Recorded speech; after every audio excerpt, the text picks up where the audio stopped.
पार्वती अवतार का आज हम आपको अंतिम दूसरा भाग बता रहे हैं। कुछ काल बीतने पर हिमालय जी और मैना ने भक्ति पूर्वक भवानी और शंकर भगवान का स्मरण किया और प्रार्थना किया।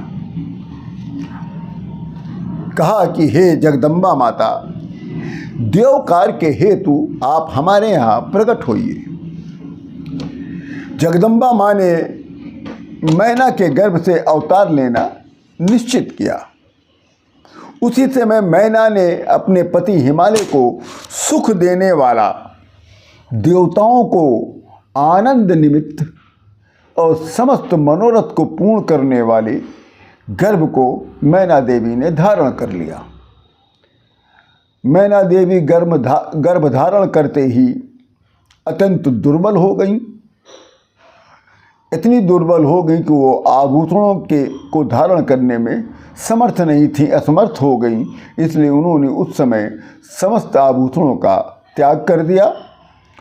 आभूषणों को त्यागते ही मैना देवी का जो मुखमंडल था वो लोद के समान स्वच्छ वर्ण का हो गया। मैना देवी के अत्यंत जैसे ही गर्भ धारण किया है वो दुर्बल हो गई, आभूषण का त्याग कर दिया। वैसे मैना देवी अत्यंत सुंदर हो गई। और जब हिमालय जी को ये पता चला कि उनकी पत्नी मैना देवी ने गर्भ को धारण कर लिया है तो उन्होंने अनेकों वैद्यों को बुलाया है, समस्त योग्य ब्राह्मणों को बुलाया है और बुलाकर गर्भाधान संस्कार कराया। जैसे ही जन्म काल का समय उपस्थित हुआ, ये जानकर ब्रह्मा विष्णु सहित समस्त देवता माँ जगदम्बा की आराधना करने चले आए। माँ जगदम्बा की आराधना करने लगे। तब सभी देवगण सहित आराधना कर करके अपने धाम चले गए। जब मैना देवी का गर्भ 9 माह का काल पूर्ण कर लेता है और 10वें मास में गर्भस्थाया गति दृढ़े कालिका जगदम्बिके, जगदम्बा माता ने मैना के गर्भ से बाहर प्रकट होने का मन बना लिया। और उस समय नक्षत्र और तारे और ग्रह जो कभी शांत नहीं रहते थे वो उस समय शांत हो गए। आकाश निर्मल हो गया, स्वच्छ हो गया। सभी दिशाएं स्वतः ही प्रकाशित हो गईं। बादल ने सुर के साथ मंद गति से गरजना प्रारंभ कर दिया। समस्त हिमालय पर जो वृक्ष सूखे थे वो हरे भरे हो गए, फल फूलों से लद गए। तालाब और नदियां में नाना प्रकार के अनेकों कमल खिल गए। सबको सुख देने वाले वायु ने भी सुगंधित होकर धीमी गति में बहना प्रारंभ कर दिया। अग्नि भी सहज स्वरूप में भी वो प्रकट हो गई। बसंतो माधो मासे नवम्याम मृग घृष्ण के अर्धरात्रे समुत्पन्ना गंगे वे शशि मंडलात् सदा सुमन फल सहित सब, सदा सुमन फल सहित सब ध्रुम नव नाना जाति प्रगति सुंदर शैल पर मुनिया कर बहुभांति।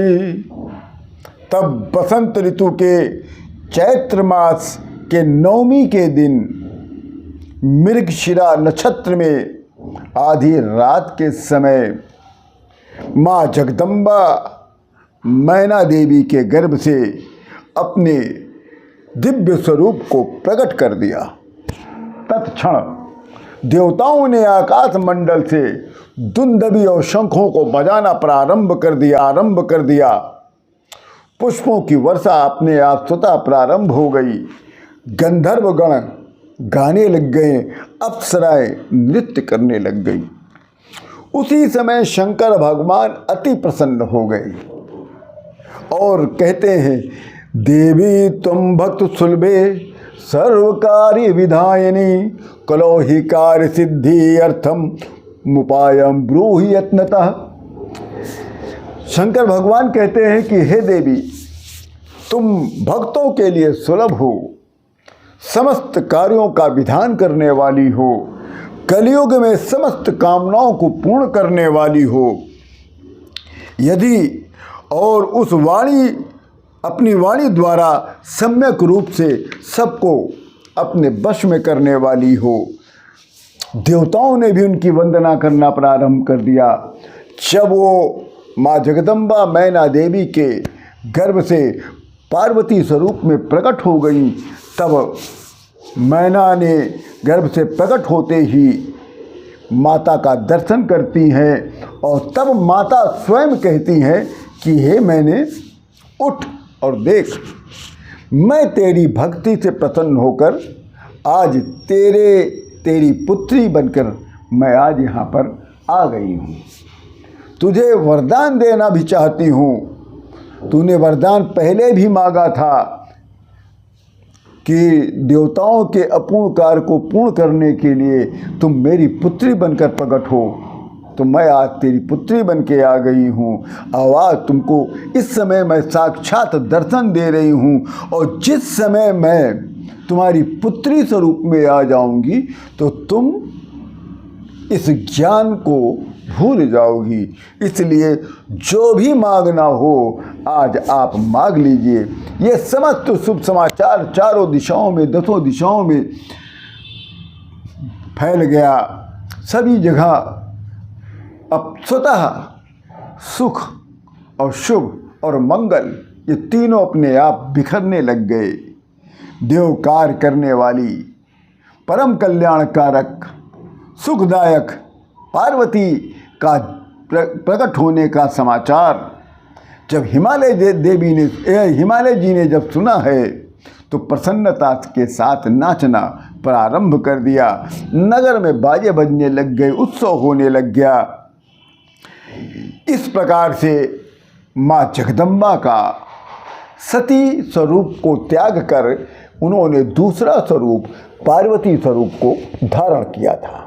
आज इसी के साथ हम आप सभी लोगों को सादर प्रणाम करते हैं।